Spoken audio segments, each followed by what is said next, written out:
உன்னுடைய தங்கையானவள் பொங்கல் மந்தார் இருவாச்சில் சொல்லக்கூடிய பலசாதி மகளெல்லாம் படித்து வந்து ஆடையால் துவட்டி பன்னீரால் கால் கழுவி உங்களுடைய பாதத்தில் வைத்து அரும தங்க நாகக்கண்ணி அதோட வணக்கம் அண்ணா வணக்கம்.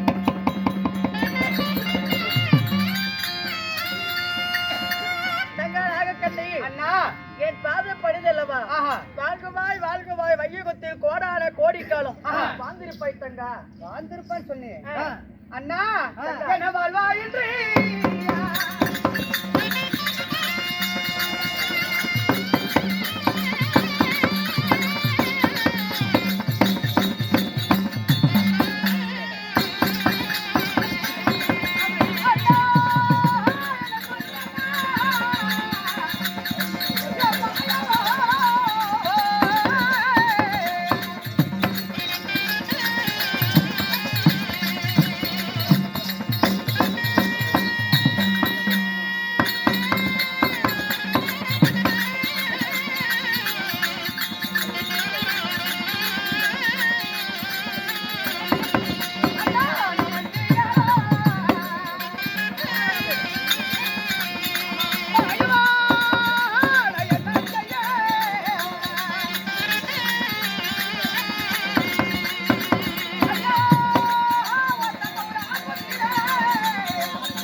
அப்படின்னு சொன்னீர்களே அண்ணா, நான் வாழ்ந்து என்ன பலனை கண்டேன் அண்ணா.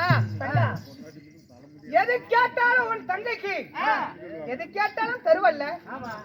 தங்கைக்கு இல்ல அண்ணன் உயிரை கூட கொடுப்பார். அதனால எது கேட்டாலும் தருவா. அண்ணா என்ன நேர்ந்தது எது கேட்டாலும் தருகிறேன் தங்கால் என்று ஒரு கை போட்டு சத்தி மட்டும் கூட அண்ணா போடுகிட்டாங்க. எது கேட்டாலும் தருகிறேன், எது சொன்னாலும் நான் கேட்கிறேன் அப்படின்ற ஒரு சத்தி மட்டும் கூட அண்ணா. எது கேட்டாலும் தருகிறேன் தங்கவா. அண்ணா என்ன தெரியுமா, நாகுலோகத்தில் இருக்கும் பொழுது 101 பெண் மகள்கள் மூடி முக்காரிட்டு முகம் தெரியாமல் என்னிடத்தில் வந்து சத்தியத்தை பெற்றுக் கொண்டார்கள். எப்படி என்று நானும் சொல்லிவிட்டேன். அண்ணன் முதலாவது சாட்சி, இரண்டாவது சாட்சியாக சந்திர சூரியன் பூமாதேவி தேவரசவ ஐவரும் சாட்சி வைத்து என் தாலி போனாலும் 101 பேர் தாலியும் காக்கிறேன் என்று சத்தியம் கொடுத்து விட்டேன். அப்படி சத்தியம் கொடுத்த பிறகு என்ன ஆபத்து என்று வந்தா ஆதரிக்கணும், குறை என்று வந்து வரை குறை தீர்க்கணும்னு சொன்னதல்ல. அதனால நம்ம நாட்டுக்கு ஒரு கிராமே திரண்டு வர்றதை போல் 101 பேர் ஒரு பெண்கள் வந்தா எப்படி இருக்கும். அதனால என் மனம் எழுவி சத்தியம் கொடுத்து விட்டேன். முகத்தை பூரம் எடுத்து கேட்டா அந்த சக்கரத்தைகள் கட்டணம் எடுத்த மட்டும் துரிய மன்னன் மணிமார்கள் எல்லாமே 101 பேர்களும் வந்து என்னிடத்துல மருமகமா சத்தியம் வாங்கி சென்றார்களே.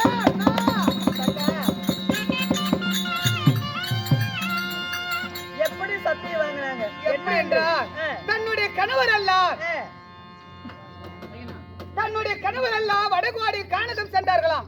சரி, வடகோடி கானகத்துக்கு போகும் பொழுது குடிப்படைகளுடைய குறை தீர்ப்பதற்கு வெயிலுக்கு வெள்ள கூடாரம், அனலுக்கு கருப்பு கூடாரத்தை அடிச்சு, கருப்பு கூடாரத்தை அடிச்சு அந்த வடகோடி கானகத்தில் இருந்தார்கள்.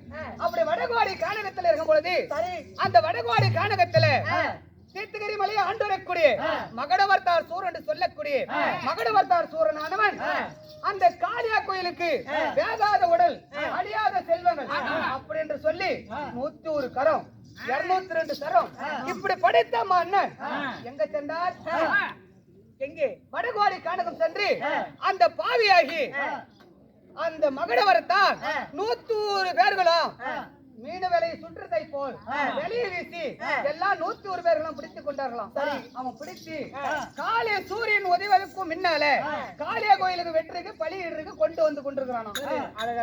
அதனால எப்படியாவது நான் சத்தியம் தவறாத சந்திரகுலமிஸ்தல வாக்கப்பட்டிருக்கிறேன், கோடி தவறாத குருகுலமிஸ்தல வாக்கப்பட்டிருக்கிறேன். அதனால எப்படியாவது அதை காக்கணும் அண்ணா. அண்ணா அவன் கால படிக்கிற அண்ணா. அண்ணா மாயவா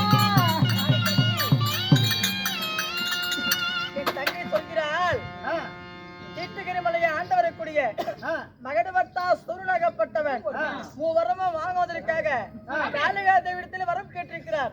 அப்பொழுது என்ன தெரியுமா சொன்னார்கள், உனக்கு எத்தனை சிரம்? 101 சிரங்கள். அதை போலவே எனக்கு 101 மன்னர்களை வெட்டினால் உனக்கு நான் வரம் தருகிறேன் சொல்லிவிட்டார். அப்பொழுது துரியோதனர்கள் அனைவரும் சேர்ந்து எல்லாத்தையும் இப்ப வலை வீசி சிறைப்படுத்தி விட்டான். அதனால விடிந்தால் வீரமாகாளிக்கு படையிட போகிறார்கள். அதனால உன்னிடம் சத்தி வாங்கி விட்டான். எப்படியாவது காப்பாத்தா சத்தித்த அண்ணா. என்ன வழின்னு கேக்குறேன் தங்கா. இது என்னால் முடியாதம்மா. இது என்னால் முடியாது அண்ணா. தங்கா அப்படியெல்லாம் சொல்லாத மாயா.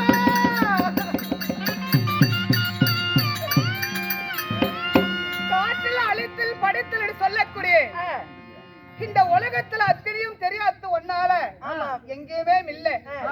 ஒன்னால முடியாது, என்னால எப்படி அண்ணா முடியும்? இது என்னால் முடியாது அண்ணா.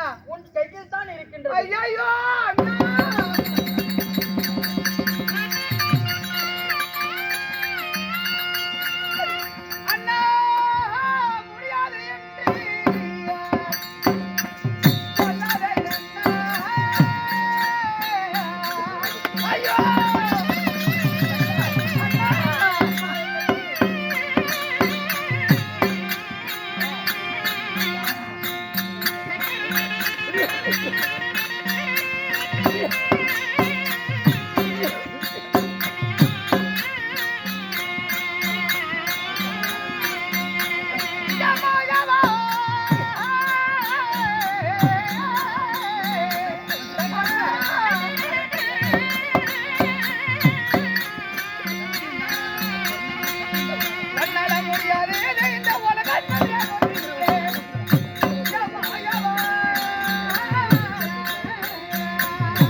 உலகத்துல எதுவுமே இல்லை. சரி, ஒன்னால முடியாது.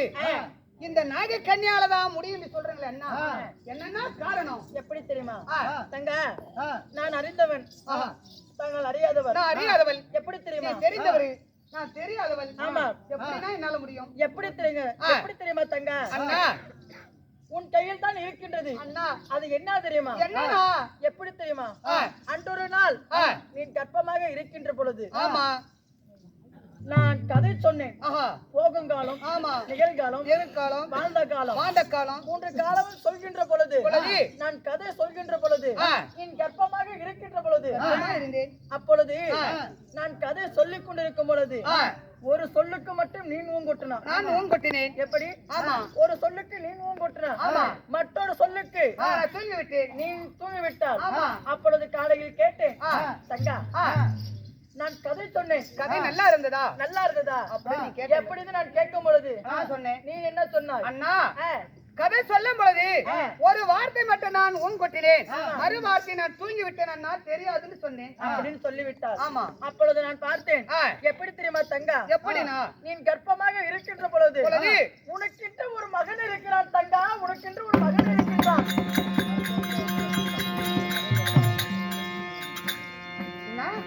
உனக்கிட்ட ஒரு மகன் இருக்கின்றான். எனக்கென்ற மகன் இருக்கிறானா? அப்பொழுது மருத்துவ வந்தது யாரு தெரியுமா? யார்? என்ன? நான் தான் வந்தேன். அப்படியா? ஆமா. எதனால மருத்துவத்தை நீங்கள் வந்தீர்கள்? எதனால தெரியுமா? நான் கதை சொல்லிக் கொண்டிருக்கும் பொழுது ஒரு வார்த்தைக்கு நீ ஊங்குட்டின, மற்றொரு வார்த்தைக்கு எல்லாம் யாரு தெரியுமா ஊங்குட்டினா? யாரு?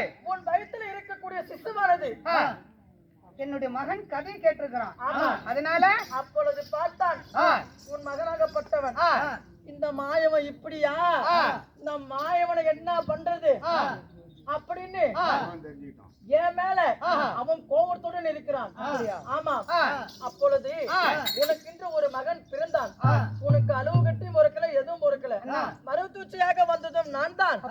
உனக்கென்று மருமகமாக செய்ததும் நீதான். நான் தான். அதனால என் மகன் இப்ப என்ன இருக்கிறான்? தங்க, உன் மகன் வந்து இந்த கண்ணனை எப்படா கொல்லலான்னு பாத்துட்டு இருக்கிறான். அதனால உன் மகன் இப்ப எங்க இருக்கிறான்? அவன் எப்படி வாழ்றான்? தங்க, நாகமலை தோகமலை நடுவில் இருக்கக்கூடிய உபலாயத்தில் இருக்கின்றான் என்னுடைய மகன். ஆமா. அப்புறம் உபலாயத்தில் இருக்கின்றான். அதனால அந்த உன் மகன் பெயர் எப்படி தெரியுமா? எப்படி தெரியுமா? நல்லரவான். என் மகனுக்கு நல்லரவான் பேர் வைத்திருக்கான். அதுக்கு உன் மகன் பேரோ நல்லரவான். சரிண்ணா. அந்த நல்லரவான் கையில தான் மகடவத்தாசூரனுக்கு அழிவு. ஆமா. இதனால இப்ப என்ன செய்ய வேண்டும்? இப்ப என்ன அதுக்கு செய்யணும்? நாகமலை தோகமலை உபலாயத்துக்கு நாம செல்ல வேண்டும். ஆமா. உபலாயம் சென்று நான் தானப்பா உன் பெற்ற தாய் அப்படின்னு எடுத்து உரைத்து உன் மகனிடம் சொல்லி உன் மகனை கூட்டிட்டு வந்து மகடவத்தாசுரனை கொல்ல முடியும். அதனால் இப்ப உபலாயம் செல்ல வேண்டும்.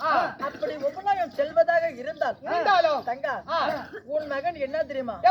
எப்படா அந்த கரும்புஞ்ச கண்ணன் வருவான், எப்படா அந்த சூதுக்கார கண்ணன் வருவான், அந்த கண்ணை வந்தானா அப்படியே மடுத்துறணும் அப்படி எண்ணம் கொண்டிருக்கிறான், கோபத்தோட இருக்கிறான். ஆமா. அதனால நீ எப்படி தெரியுமா? உன் மகனிடம் சென்று என்னை அழைத்துட்டு வந்தவங்களை எதுவும் செய்யக்கூடாது, கூட வந்தவர்களை எதுவும் செய்யக்கூடாது மகனே, செய்யக்கூடாது சத்தியம் வாங்கணும். ஒரு சத்தியம் மட்டும் வாங்கிக்க. பிறகு உன் மகனை நான் பார்த்து கொள்கிறேன், நான் பார்த்துக்கிறேன். அப்படியா? ஆமா. இப்ப எங்க போகணும்? உபலாயம் செல்ல வேண்டும். அண்ணா